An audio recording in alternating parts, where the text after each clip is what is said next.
नमस्कार, lead India news में आपका बहुत बहुत स्वागत है। मैं हूं डॉक्टर तरुणा एस गौड़। हमारे पड़ोसी देश अफगानिस्तान में बहुत कुछ हो रहा है।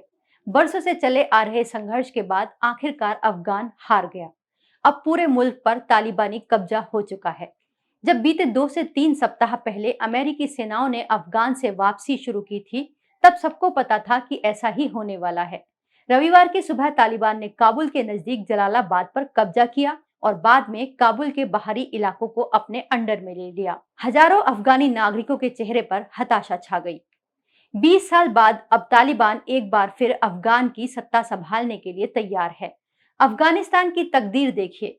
अब आने वाली सरकार कैसी होगी, सत्ता कैसे काबिज होगी, इसका फैसला करने वाली कोऑर्डिनेशन कमेटी में गुलबुद्दीन हिकमत यार भी होगा, जो कभी काबुल के कसाई के नाम से जाना जाता था, जिसने 80 के दशक में मुजाहिदीनों का नेतृत्व किया था।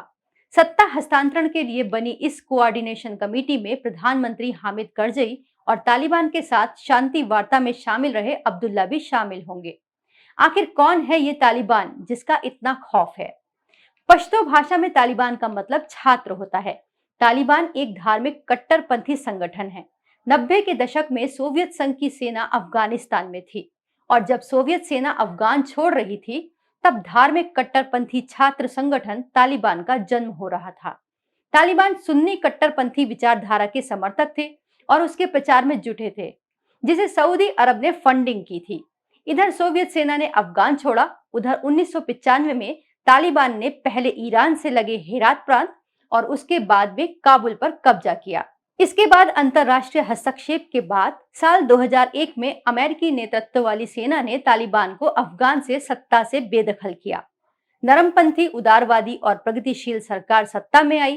तब से अब तक वहां अमेरिकी सेना मौजूद थी। समय बीता और तालिबान ने खुद को एक बार फिर मजबूत किया।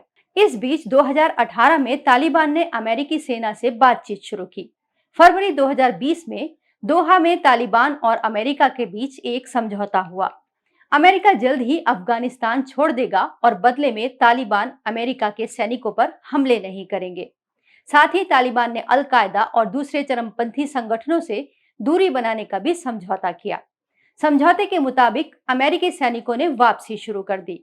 अफगानिस्तान के राष्ट्रपति अशरफ गनी ने देश छोड़ दिया और प्रधानमंत्री हामिद करजई सत्ता हस्तांतरण के लिए मजबूर हो गए और अंततः एक बार फिर तालिबान ने अफगानिस्तान पर कब्जा कर लिया। हजारों लोगों की जान गंवा चुका अफगान अब उम्मीद भी खो चुका है। महिलाओं के हालात फिर से बदतर होने वाले हैं। तालिबानी फरमान आने भी लगे हैं। हाल ही में आईपीएल में खेलने वाले अफगानिस्तान के क्रिकेटर राशिद खान ने दुनिया से एक बड़ी मार्मिक अपील की थी। उन्होंने कहा था कि हमें अकेला ना छोड़ें, लेकिन ऐसा हुआ नहीं। सारी दुनिया ने उन्हें अकेला छोड़ दिया। लोग काबुल छोड़कर अब भागने को मजबूर हैं। अफगानिस्तान की जनता को डर है कि वो फिर से वही खौफनाक मंजर देखेगी जो 20 साल पहले थे। हालांकि तालिबान अभी सकारात्मक रुख दिखा रहा है। तालिबान ने शांति वार्ता में सहयोग की भी बात कही है, लेकिन कथनी करनी में भी बदलती है या नहीं, ये देखने वाली बात होगी।